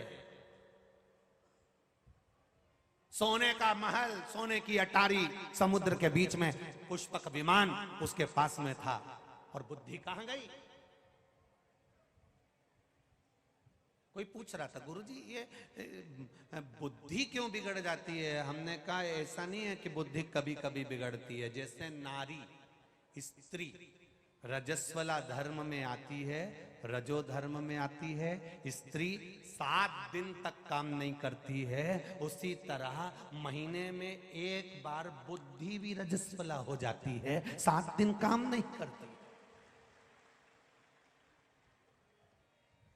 केवल नारी रजस्वला धर्म में नहीं आती है, केवल स्त्री रजो धर्म में नहीं होती है, मनुष्य की बुद्धि भी रजो धर्म में आ जाती है, मनुष्य की बुद्धि भी रजस्वला हो जाती है। 7 दिन नारी रजो धर्म में होती है तो किसी वस्तु को हाथ नहीं लगाती, कोई अच्छा काम नहीं करती, शुभ कार्य में नहीं जाती। उसी तरह जब मनुष्य की बुद्धि काम करना बंद कर दे, गलत जगह पर जाने लगे, बुद्धि काम करना बंद कर दे, समझ लेना विनाश का समय आ रहा है। तो रजो धर्म आ गया बुद्धि में, इसलिए 7 दिन तक स्त्री कोई काम नहीं करती। तो तुम भी कम से कम 5 दिन 7 दिन ठंडे दिमाग से सोचना, बुद्धि जब सही हो जाएगी अपने आप काम करना चालू कर देगी। रजो धर्म से आ गई बुद्धि भी।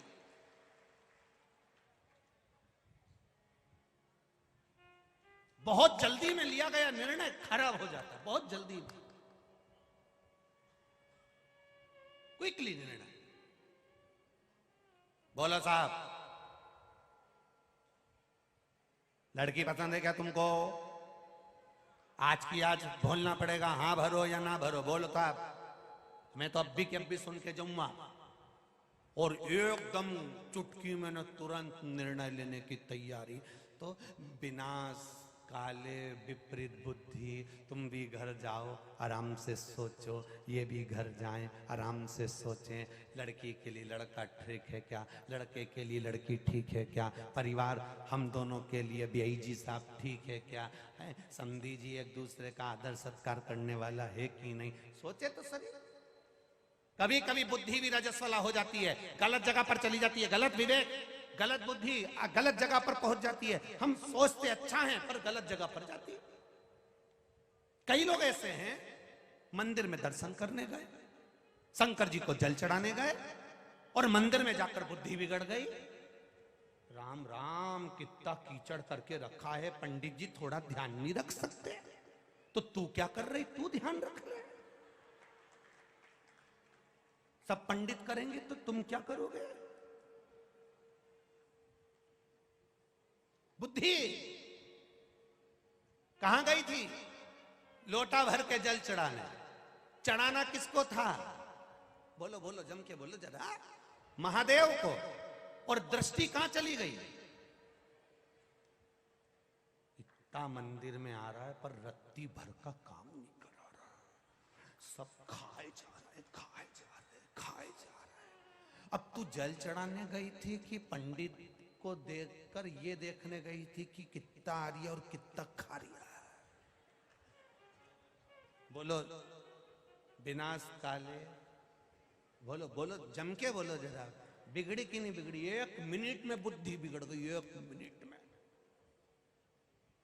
पड़ोसी की यहाँ 4 व्हीलर गाड़ी आई, उन्होंने तो पड़ोसन के नाते तुमको बुलाया, आंटी नई गाड़ी आई है, हमारा मन कर रहा है कि आप भी पूजन में शामिल हो। आंटी आके खड़ी तो हो गई, पूजन भी हो रही, पर अंदर से आंटी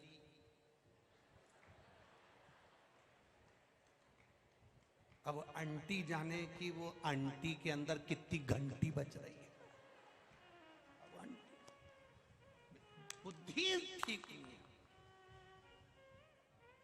है। स्त्री रजस्वला धर्म में आती है, नारी रजो धर्म में आती है। 7 दिन तक वस्तु नहीं छूती, काम नहीं करती, ये नहीं करती, वो नहीं करती, कोई वस्तु को हाथ नहीं लगाती, कहीं जाती नहीं, आती नहीं, कोई वस्तु को छूती नहीं। तुम्हारी बुद्धि भी जब गलत जगह जाने लगे तो समझ लेना तुम्हारी बुद्धि रजो धर्म में आ गई है। कोई फालतू की बात किसी से मत करो। अगर लोग जबरदस्ती तुमको गाली दें तो समझ लेना कि बुद्धि रजस्वला होने वाली है, इसको गाली दे लेने दो। तुम 7 दिन ठंडे होके आराम से शिव पुराण की कथा में देपालपुर चलो। बोले एक शब्द भी आड़ा टेढ़ा मत बोलना, एक शब्द भी। वो कितना ही बोले, वो कितना ही आड़ा टेढ़ा के, बुद्धि तुम्हारी बिगाड़ने आया है। रजो धर्म का समय बुद्धि का आ गया। थोड़ा समझना, चुप रहना, 7 दिन निकाल देना। ऐसे हौसा हौसा हौसा हौसा,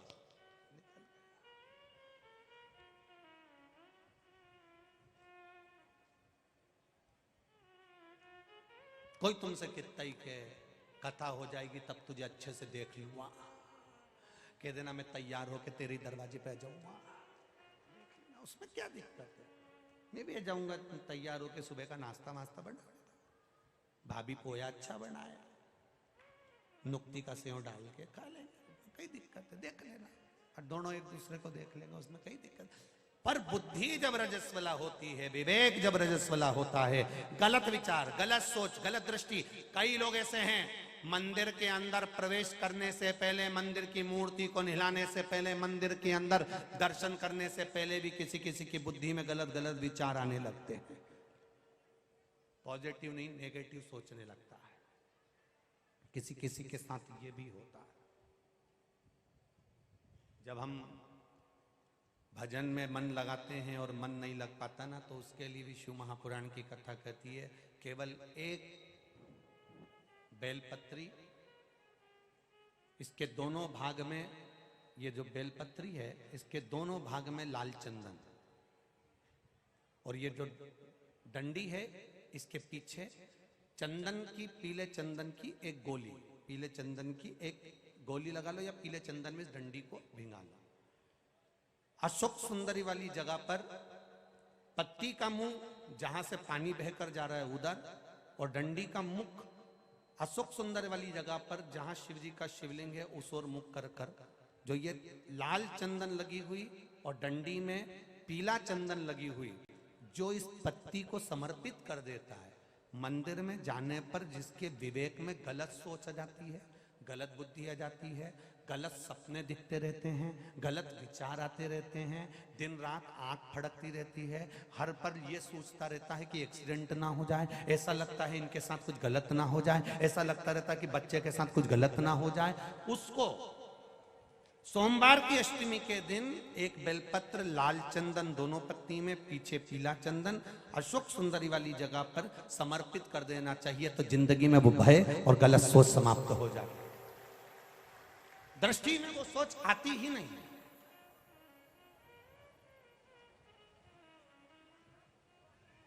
गलत विचार, गलत सोच, गलत दृष्टि, गलत भाव प्रकट कब होता है? भय कब आता है? भय आने का कारण क्या है? एक बार पहले भी कथा में कांच फिर कह रहे हैं, बहुत ध्यान से समझना, बार बार इस प्रसंग को शायद कथाओं में नहीं आ पाए, आप बहुत ध्यान से सुनिएगा। ये शिवलिंग, ये जलाधारी, ये जलाधारी का जल बहने वाला स्थान, ये गोल जलाधारी है, ये शिवलिंग रखा है, ये जलाधारी है। अब कई लोग ऐसे होते हैं कि पंडित जी पूजन करा रहे हैं, या कोई मालूम पड़े बहुत बड़ी जलाधारी है। अब उज्जैन में आप दर्शन करेंगे तो शिवलिंग थोड़ा सा बीच में होता है, जलाधारी बहुत दूर होती है, ऐसी गोल होती है।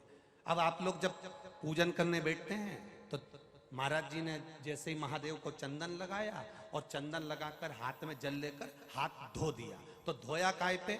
जो ये पार्वती जी का जो स्थान है जलाधारी है, आप हाथ धोया हुआ जल जब इस पर गिरा देते हो, तब हृदय में अपने परिवार के प्रति भय उत्पन्न होने लगता है। कहीं मेरे पति के साथ कुछ ना हो जाए, मेरी बच्चे के साथ कुछ ना हो जाए, भय की अनुभूति उत्पन्न होती है। अब भय मिटाता कौन है?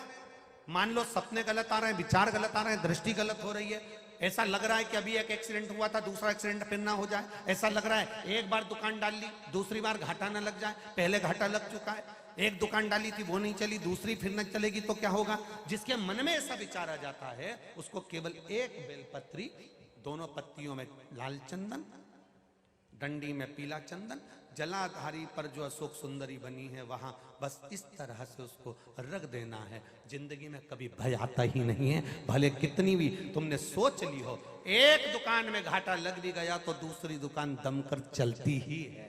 ये पत्ती का नियम है बेलपत्र। कौन से दिन करना है? जम के बोलो, जम के जरा। सोमवार की अष्टमी के।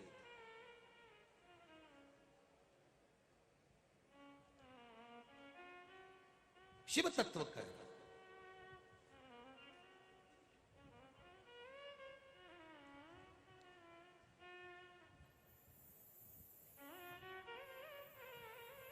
उसका स्मरण हमारे को फल प्रदान कर देता है।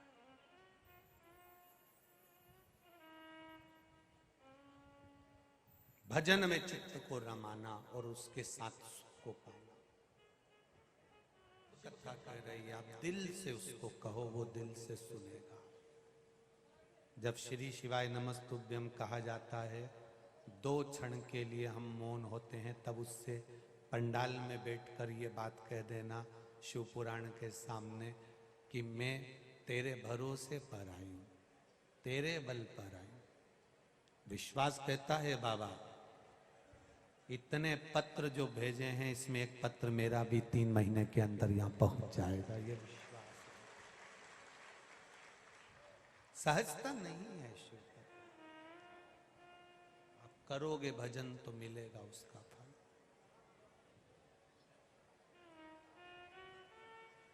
रावण का हाथ, ये जो पुष्प की माला आई है,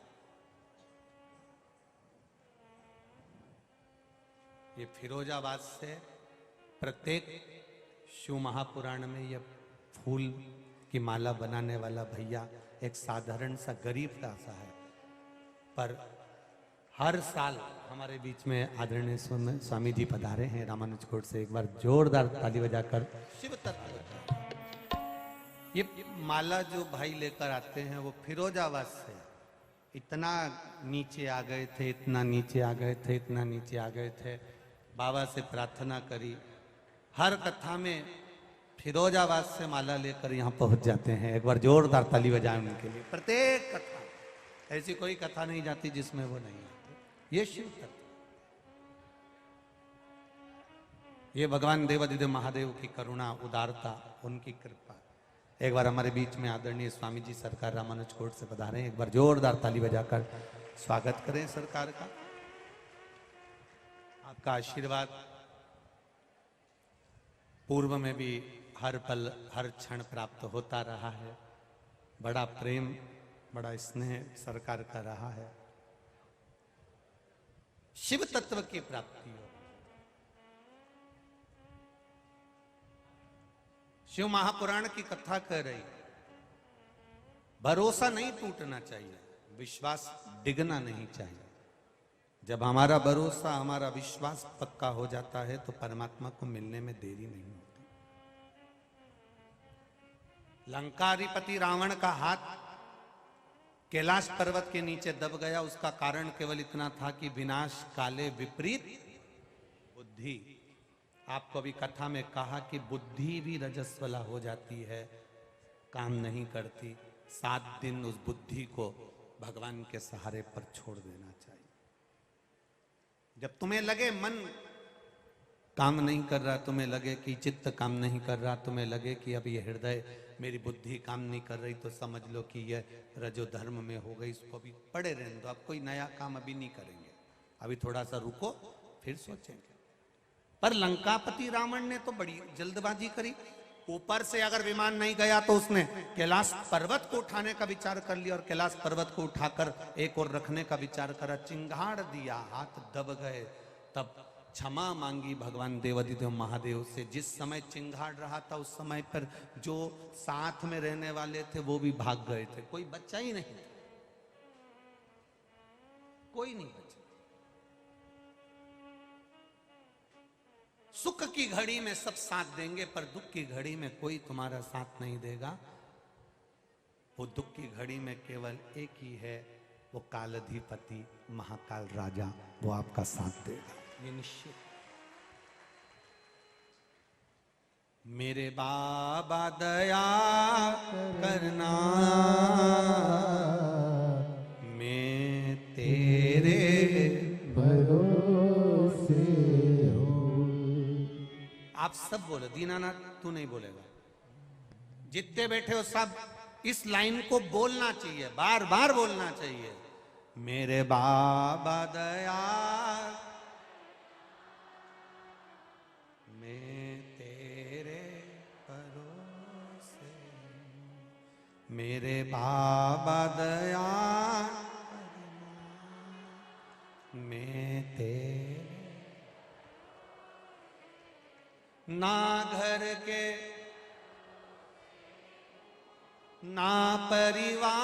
के भरोसे, मेरे बाबा दया करना, मैं तेरे भरोसे हूं। उसको पुकारना, उसके भक्ति में, उसके विश्वास में डूबना। सब चले जाएंगे, रावण को छोड़कर भी चले गए जब हाथ दब गए। जब व्यक्ति दबता है, जब व्यक्ति के ऊपर दुख का पहाड़ टूटता है, जैसे रावण के हाथ पर पर्वत रखा गया, जब दुख का पहाड़ मनुष्य पर टूटता है, तब सब छोड़कर चले जाते हैं। सब। कौन साथ देगा? कौन देगा? एक गुजरात के कोई भाई ने पत्र लिखा है। उस पत्र में उसने लिखा है कि मुझे लिखना भी नहीं आता, मेरी भाषा समझे ना समझे। आइसक्रीम का ठेला लगाता है। जिसने लिखा होगा वो अगर बैठा होगा तो दोनों हाथ हिला देना। भाई पत्र ढूंढूंगा फिर पढ़ूंगा, पत्र ढूंढूं और फिर पढ़ूं, तो कोई बैठा हो वो तो हाथ हिला देना। आइसक्रीम का ठेला लगाता था। एक बार आइसक्रीम के ठेले में घाटा लग गया, किसी से पैसा ले आया और पैसा लाकर फिर वापिस आइसक्रीम के ठेले में लगा दिया। उसने वापिस लगाया और फिर ठेले में लगाया, फिर कर्जा हो गया। कर्जा बढ़ते चले गया, बढ़ते चले गया, बढ़ते चले गया। आखिरी में करे क्या? रोता बिलखता, रोटी तक लोग खाने नहीं देते, ठेला उठाकर ले गए। रोड पर बैठकर सब्जी का सामान बेचने लगा। सब्जी का सामान बेचते बेचते सब्जी की टोकरी भी उठाकर ले गए, जिनका कर्जा देना था। पत्र देखिए, उसने लिखा, बैठा हो तो हाथ उठाना। और सब्जी की टोकनी भी उठाकर ले गए, उसकी नहीं बची। जब भी वो कोई काम करता, जिसका कर्जा था, वो उठा उठा कर ले जाता। बड़ा दुखी, बड़ा तकलीफ।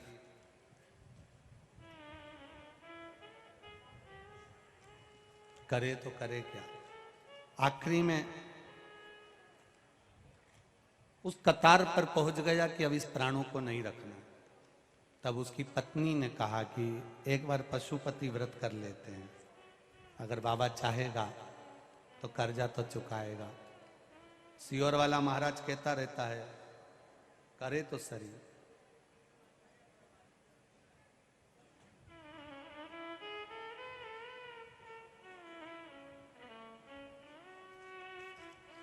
और बहुत प्रयास करा उसने, पत्र है इसमें, बहुत प्रयास।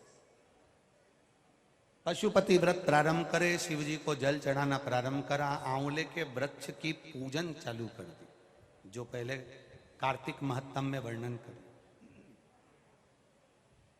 उसने पत्र में लिखा है, गुरुजी 2 सोमवार निकले, कोई रोज निकल कर जाता था, उसने देख लिया और उसने कहा मैं डलिया छुड़वा देता हूँ, ठेला छुड़वा देता हूँ।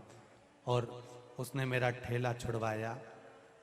मात्र 20-22 हजार का कर्जा था। मैंने फिर बाबा का नाम लेकर आइसक्रीम का ठेला चालू करा और बाबा की कृपा से कर्जा भी चूक गया। अब 4 ठेले बाबा की कृपा से आइसक्रीम के चल रहे हैं। शिव तत्व, विश्वास, भरोसा, दृढ़ता, छूटना नहीं चाहिए। आएगा दुख, दुख की घड़ी होती है तो सब हाथ खींच लेते हैं। लंकापति रावण का हाथ कैलाश के पर्वत में दब गया, और कैलाश पर्वत में इसलिए दबा क्योंकि विनाश काले विपरीत बुद्धि। इसको यह अंदाजा था कि यहां शंकर जी बैठे हैं, महादेव बैठे हैं। असुरों से भगवान का कोई बैर नहीं था, पर देवताओं का बैर था, इसलिए महादेव उनके कल्याण का कार्य करते हैं। कल्याण का अब छूटे कैसे? प्रार्थना करी देवाधिदेव महादेव से, प्रभु कृपा करिए, मेरा हाथ पर्वत में दब गया है, करुणा करिए। महादेव सबसे जल्दी प्रसन्न होने वाले देव हैं। एक लोटा जल चढ़ाया और महादेव प्रसन्न हो जाते। इतनी सहजता, इतनी सरलता मेरे महादेव। किसी देवता को जितना अपशब्द नहीं कहा जाता उतना अपशब्द महादेव को कहा जाता है। भगवान विष्णु को कोई आड़ा टेढ़ा नहीं बोलता, ब्रह्मा जी को कोई आड़ा टेढ़ा नहीं बोलता, इंद्र को कोई आड़ा टेढ़ा नहीं बोलता। सबसे ज्यादा आड़ा टेढ़ा बोलते हैं तो महादेव को बोलते हैं। गंजेड़ी है, भंगेड़ी है, नग्न वेशधारी है, नग्न स्वरूप, बैरागी है, तांत्रिक है, विद्याल करने वाला, अघोरी है, अड़भंगा है, शमशान में रहने वाला है, भस्म रमाने वाला है। कितने कितने शब्द महादेव को बोले जाते हैं, कितने शब्द। उसके बाद भी कर्पूर गौरम करुणावतारम, उसके बाद भी शांत है, सहज है। उसे कोई मतलब नहीं कौन क्या बोल रहा है, उसे कोई मतलब।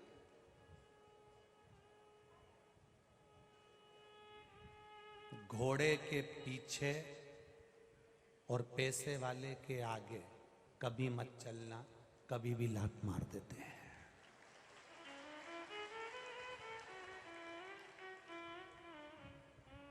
जम के बोलो जरा, किसके पीछे नहीं चलना और किसके आगे नहीं चलना।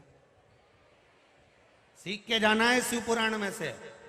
घोड़े के पीछे कभी मत चलना। पैसे वाला बहुत करोड़पति है उसके आगे मत चलना। बहुत धनपति हो, ज्यादा व्यापार चल रहा हो, खूब उसके पास में गाड़ी बंगला हो, उसके आगे मत चलना।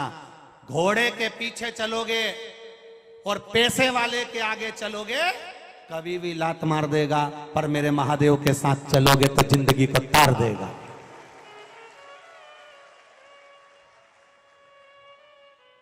सेठ जी, सेठ जी, सेठ जी, सेठ जी, हमारे सेठ जी, दानवीर सेठ जी, करोड़पति सेठ जी, सेठ जी, सेठ जी करके कब तुम्हें लात मार देगा पता नहीं पड़ेगा। री जी और जी जाओ, बहुत सावधानी। और घोड़ा के पीछे मत चलना। घोड़ा भी कभी भी लात मार सकता है। कभी भी अगर चलना तो मेरे महादेव के पथ पर, मेरे महादेव के मंदिर के द्वार पर, मेरे शिव की चौखट पर चलना। वो हाथ पकड़कर तार दे। मेरा महादेव कभी लात नहीं मारता। मेरा महादेव कभी लात नहीं मारता। एक पत्र में एक भाई का पूरा चेहरा, पूरा शरीर जल गया लाइट के कारण। पूरा शरीर, लाइट का करंट लग गया, पूरा शरीर जल गया। अब शरीर जल गया तो जले हुए शरीर से वो अपनी पत्नी से कहता है कि ऐसा कभी नहीं हो सकता कि मेरा शरीर ठीक हो जाए। उसने कहा पत्नी ने, नहीं, वो सियोर वाला महाराज बोला है कि शंकर भगवान पर चढ़ाया गया जल साधारण नहीं हो सकता, शिव पर चढ़ाया गया जल सिंपल नहीं हो सकता। उसने कहा ऐसा हो ही नहीं सकता। डॉक्टर कह रहा है कि तुम्हारा शरीर ठीक नहीं होगा। इसका फोटो दिखाओ, सब लोग टीवी पे देखना। इस व्यक्ति का पूरा शरीर जल चुका था, पूरा शरीर इसका जल चुका था। ये दिनेश पाटिल, नांदुरबार, महाराष्ट्र से। मेरा पूरा शरीर, चेहरा, बिजली का काम करता हूं गुरुदेव, तो पूरा शरीर जल चुका था। कहीं आप ही हैं? दोनों हाथ हिला दो एक बार। मेरा पूरा शरीर जल चुका था गुरुदेव। 7 जनवरी 2023 को मैं हॉस्पिटल में एडमिट हुआ। डॉक्टर ने कहा ये 75% जल चुका है, इसका शरीर काम नहीं करेगा, इसका शरीर वापिस वैसा नहीं होगा जैसा था। पर मेरी पत्नी ने हिम्मत नहीं हारी। वो कहती है शिव जी पर चढ़ाया गया जल सारी समस्या का हल है। वो रोज मंदिर जाए, जल चढ़ाए, लाकर दे, मेरे को उस जल से पोछे और मेरे शरीर को छीटे। गुरुदेव, डॉक्टर ने कहा था तुम चल नहीं पाओगे, शरीर साथ नहीं दे पाएगा, पूरा चेहरा बेकार हो जाएगा। 45 दिन का डॉक्टर ने समय दिया था। 20 दिन में मेरी पत्नी ने जल चढ़ा चढ़ा कर मेरे शरीर को अच्छा कर दिया। मैं यहाँ बाबा के दरबार में खड़ा हूं। एक बार हाथ हिला दो। अब चेहरा पूरा ठीक है, हाथ पैर पूरे ठीक है, मेरा पूरा शरीर ठीक हो गया। ये शिव तत्व है। यो घड़ी बैठिए। हर हर शिव तत्व इसको कहते हैं, शंकर का गुणगान इसको कहते हैं। वो भजन, वो कीर्तन, उस पर किया गया भरोसा। फिर कहूंगा, घोड़े के पीछे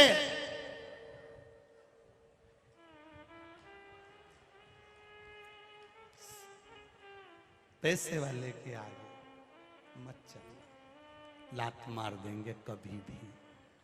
महादेव के साथ चलना, कभी लात नहीं मारेगा, हाथ पकड़कर पार कर देगा। हाथ पकड़कर पार करेगा मेरा काल अधिपति महाकाल राजा, मेरा महादेव। उसके साथ चलने का प्रयास करिए, उसके साथ चलेंगे तो जीवन की सार्थकता होगी। तारकासुर का संहार करने के लिए कार्तिकेय बाबा का स्मरण हुआ। सुंदर, अभी एक झांकी का दर्शन बाद में करेंगे। पहले आदरणीय गुरुदेव हमारे बीच में विराजमान हैं, उनका आशीष वचन, थोड़ा सा 2-4 मिनट का आशीष वचन अपन सबको प्राप्त हो जाए। उसके बाद में कोई खड़ा नहीं होगा, बैठे रहें सभी लोग अपने स्थान पर जब तक आशीष वचन ना हो जाए। और कुंदकेश्वर महादेव का इसके बाद अपन दर्शन करेंगे। माइक